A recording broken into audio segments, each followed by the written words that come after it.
Naman ang dagdag na ating reaction video na tinanong po ni Pastor William Saraga si Bro Eli Soriano kung payag ba siya sa utos na pangalan ng Ama, ng Anak at ng Espiritu Santo. So, ito po ay isinagot po ni Bro Eli basta nasa Biblia ay papayag ako. Tingnan natin mga kapatid kasi ito po ay talagang maganda po itong laban na ito kasi ang tagal po nila na sabi natin sagutan, hindi po talaga sila unawaan. So ito mga kapatid na tinanong po ni Pastor William Saraga si Braille. Pakinggan natin ito mga kapatid. Ang utos doon ay sa pangalan ng Ama, Anak at ng Espiritu Santo. Payag ba kayo roon, Brother Ele? Yan ang tanong kay Ele. Alam mo yung tanong mo, dapat wag mong itanong yan eh. Nasa Biblia yan eh, ba't hindi ako papayag? Yan nga ang paniniwala ko. Basta't nasa Biblia, payag ako. Basta't nasa Biblia, payag ako. Basta sa Biblia, payag daw siya. So payag ba siya na ang bautismo sa pangalan ng Ama, ng Anak, ng Espiritu Santo? So payag siya. So kaya pangalan talaga ang dapat ibautismo, no? Kasi ang Ama hindi ang pangalan. Tuloy natin mga kapatid. Ano pa ba ang dagdag ito na kailangang usapan? Basta't nasa Biblia, payag ako. Oo, pumayag si Brother Eli, pumayag siya. Ngayon, pangatlong tanong. Ang Ama, Anak at ang Espiritu Santo, pangalan ba? Kalagayan yun. Kalagayan yun. Ama, Anak, Espiritu Santo. Kasi ang tanong mo tatlo pinagduktong-duktong mo Kung ang tinanong mo sa akin, yung bang Ama pangalan, ang sagot ko, oo. Pero kung ang tanong mo, Ama, Anak, Espiritu Santo, tatlo tinatanong mo, kalagayan yon. Yung Ama, dakila sa lahat, Diyos yun. Yung Anak, ang sinugo ng Ama. Yung Espiritu Santo, sinugo naman ng Anak. Tatlong kalagayan. Hindi. Kailan pala nagsugo? Dalawa. Isa lang ang Diyos nagsugo. Bakit? Nagsugo ang Ama, nagsugo ang Anak, dalawa pa magsugo. Hindi po. Isa lang po Diyos nagsugo. Mga anghel, mga propeta, mga apostol na tayo ngayon. Hindi dalawang nagsugo. No? Ang Ama nagsugo. No? Sinugo ang Anak, ang Espiritu, yun po ang Diyos, mga kapatid. Pinag-iba kasi niya, iba ang Ama, iba ang Espiritu. Isa lang po yan, ang Ama, yun po ang Espiritu Santo, yun po ang Diyos. Itinawag lang Ama. Pero hindi maghiwalay ang Espiritu at saka Ama kasi yung Ama, yun po ang Diyos. Yung Anak, iba yung Anak, iba yun. No? Kasi ang kanya paliwanag, mga kapatid, ang pangalan ng Ama ay Ama. So, akala natin marunong si Bro Eli, pero yung pala yung pangalan ng Ama ay Ama. Paano mangyari yun? Ang pangalan ng Ama ay Ama. Hindi pwede mangyari yung pangalan ng Ama ay Ama. May pangalan po yung Ama. No? Tulad natin ngayon, bakit pangalan natin Lolito? Bakit sabihin pangalan ng Ama? Hindi ba pwede talaga yun? So, yun po ang nakakalito po talaga. Nakakala natin marunong, pero yung pangalan pala ng Ama ay Ama. Tuloy natin. Kalagayan yon. Yung Ama, dakila sa lahat, Diyos yun. Yung Anak, ang sinugo ng Ama. Yung Espiritu Santo, sinugo naman ng Anak. Tatlo pang makapangyarihan, no? Ang Ama makapangyarihan, ang Anak makapangyarihan, ang Espiritu Santo makapangyarihan. Ano pala ang Espiritu Santo? Ang Espiritu Santo yun po ang Diyos. Yun po tinatawag na Ama. Maghiwalay ba ang Espiritu at saka Ama? Hindi maghiwalay. Ang Ama at saka ang Espiritu, isa lang po yan. Isa lang po yan, mga kapatid. Gusto mo makinig? Makinig tayo Ito po tayo sa 2 Corinthians chapter 3:17. Pakinggan natin kung hiwalay ba talaga ang Espiritu at ang Panginoon. Hindi hiwalay kasi yung Espiritu, kapatid, yun po ang Panginoon. Pakinggan natin 2 Corinthians chapter 3 verse 17. Kasi akala ko marunong si Bro Eli, pero hindi pala marunong. Pakinggan natin 3:17 po sa 2 Corinthians. Ngayon, ang binabanggit ditong Panginoon ay ang banal na Espiritu. At kung ang Espiritu ng Panginoon ay nasa isang tao, malaya na siya. So, ang binanggit ito na Panginoon ay ang banal na Espiritu. Bakit hiwalay mo yung Ama at saka Espiritu? Pwede yun. Akala ko marunong. Ipalalam ng Biblia pala. Diba? Ang sabi niya, makapangyarihan ng Ama, makapangyarihan ng anak, makapangyarihan ng espiritu. Ang hiwalay ba ang mga espiritu? Ulikan natin na pakinggan ng maigi natin, mga kapatid. Ngayon, ang binabanggit ditong Panginoon ay ang banal na espiritu. Di ba? Ngayon, ang binabanggit na Panginoon ay ang banal na espiritu. Bakit hiwalay mo yung ama at saka espiritu? Di ba? Anong klase? Iba talaga. Di ba? Sinabi ko na dapat makinig tayo ng maigi. Kasi iba talaga ang kanya pangunawa pala. Hindi pala ang espiritu ng Diyos ang nasa kanya. Karunungan lang po niya sa katagal niya pagbasa ng Biblia, halos maubos na niya ang New Testament pagbasa, pero ang totoo walang espiritu pala siya ng Diyos. Kasi makapangyarihan ng ama, makapangyarihan ng anak, makapangyarihan ng espiritu, tatlo pang makapangyarihan. Diba? Natuloy natin, mga kapatid. Ama, Anak, Espiritu Santo. Hindi pangalan yon, tatlong kalagayan yon. Ngayon, kung ang tanong mo sa akin, yung bang ama ay pangalan? Pangalan yon. Yun. Pangalan ng ama. Di ba nakakalito, no? Anong klase yun? Anong klase na akala nila marunong?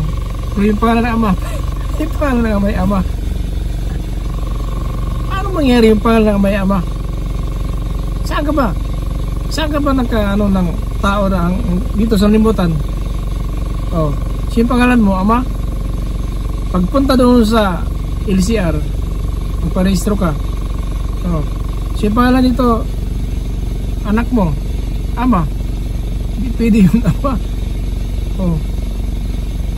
Pangalan sa tanong, ama. Magdalawang isip ang LCR, ano ba? Ano ka? Matino ba ang pag-iisip mo? Ang pangalan ng anak may ama? Ang ama, ikaw. Hindi yung anak mo ama. Di ba mali to? Di ba? So, kung ama daw patanungin mo, pangalan ng ama ay ama. Yung bang ama ay pangalan? Pangalan yon. Pangalan. Di ba? Nakalito po. Pangalan daw ang ama. Di ba? Ano ba talaga? Di ba? Nakalito po. Din. Pakinggan natin si Pastor William. Pakinggan natin na. Saraga.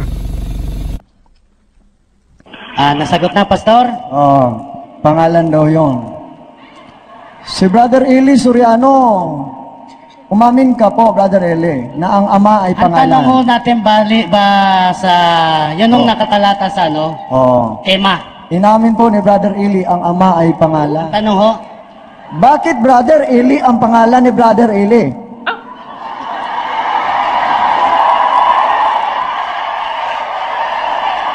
Hindi ko maganda. Kaya Brother Eli ang pangalan ko kasi hindi ako yung ama. Di ba?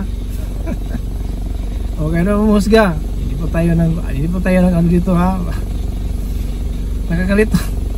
Ang pangalan ng amay ama. Yung tatlong kalagayan daw, yung ama, anak, espiritu, tatlong kalagayan. Ibig sabihin, iba ang espiritu, ibang ama, iba. Anak, iba, ibang ama. Pero ang espiritu, yun pong ama. Hindi makahiwalay ang ama at ang espiritu kasi tama ang sinabi po ni Apostol Pablo sa 2 Corinthians chapter 3:17. Ngayon ang binabanggit na Espiritu Santo ay ang Panginoon. Di ba? So bakit hiwalayin mo ang Panginoon, ang Ama at saka yung Espiritu Santo? Kapatid, di pala kilala ni Bro Eli ang ating Panginoon Diyos Ama. Kasi sabi niya para Ama ay Ama. Ibig sabihin, sayang naman ang kanyang pagtuturo na kahit na kung marami po ang sabihin natin humahanga ng kanyang karunungan, pero hindi pa kilala ang Ama. So yun po ang problema. Kapag hindi mo kilala ang Ama, so hindi tayo magkaroon ng buhay na malanggang. Dapat makilala kasi ang bautismo talaga sa pangalan ng Ama at ng Anak ng Espiritu Santo. Ayun pala ang dahilan na gaya-gaya lang po minsan talaga ang hindi marunong ng nakasulat, pero hindi po yun ang paggawa. Kaya pinindigan talaga niya ang Mateo 28:19 na yun daw ang dapat sundin.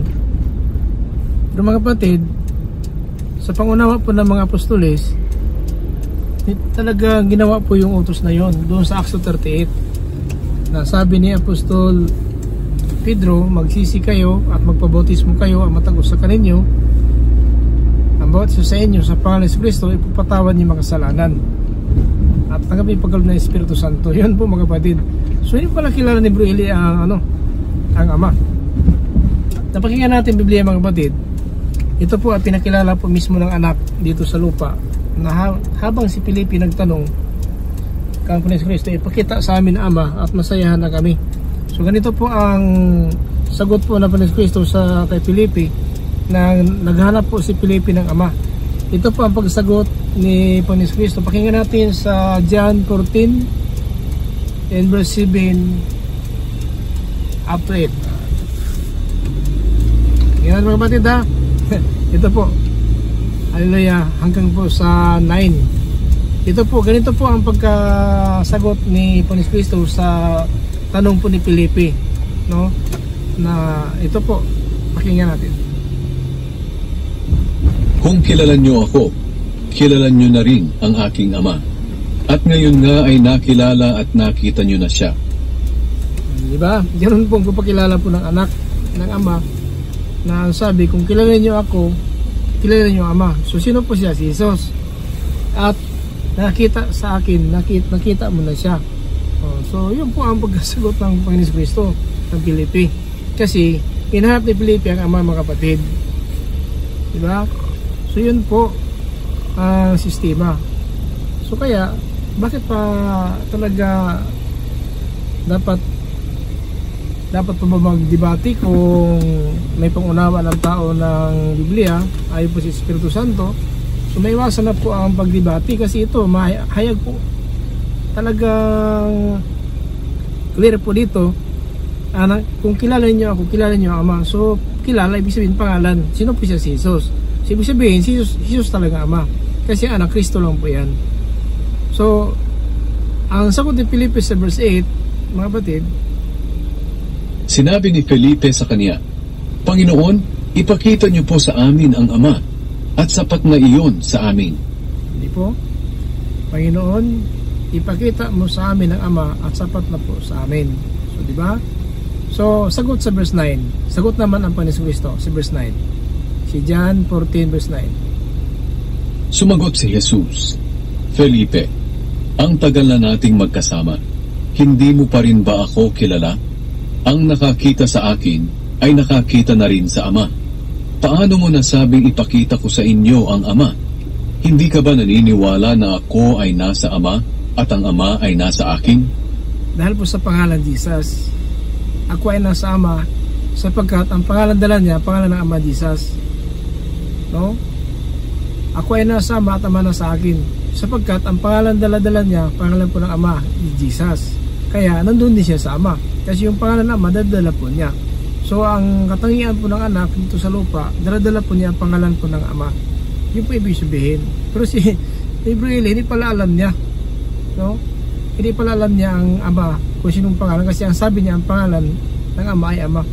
Hindi mangyari talaga yun. Kaya nga ang bautismo na mga apostol in the name of Jesus Christ kasi na talagang ang Ama ay talaga Jesus at ang anak ay Christ lang po. So ganun po yan pagka turo ko ng Espiritu Santo sa atin, mga kapatid na pinagkalooban ng Espiritu Santo, alam natin na ang Ama talaga ay Jesus. So dala po lang ng anak dito sa lupa ang pangalan po ng Ama. Kaya nga magpakilala niya, ang nakita sa akin nakikita sa Ama at ang nakilala sa akin nakilala po ng Ama. So di ba? Sabi niya kay Felipe, ang nakilala sa akin nakilala ng Ama. So pagkilala mo, pangalan. Sino po siya? Si Jesus. At ang nakita sa akin nakita ng Ama. Sino po din? Si Jesus. O di si Jesus ang Ama. O di ba? Ang anak Christ lang talaga. Ayon po sa Mateo 16 in verse 16. Sabi si Pedro, you are the Christ, the Son of the living God. So, ang anak, Kristo lang talaga. Kaya ang bautismo, in the name of Jesus Christ. Ganun po mga kapatid. So, di ba? So, kaya, kung hindi mo alam talaga, wala sa Espiritu Santo, ayun po nangyari. Magkaroon debate. Bakit magdebate po kung isang Espiritu lang? Ibig sabihin, hindi ka magkaroon ng Espiritu talaga. Magkaroon ng debate, hindi magkaroon ng Espiritu. So, kaya, sayang naman, na hinahangaan ng tao, pero yun pala, hindi po kaalaman pala ng Panginoon. Sapagkat kung Espiritu ng Panginoon sa kanya, ibig sabihin, hindi po ganito ang sistema na ang pangalan ng Ama ay Ama. Di ba? Maliwanag po sinabi niya na ang pangalan ng Ama ay Ama. Pakinggan natin.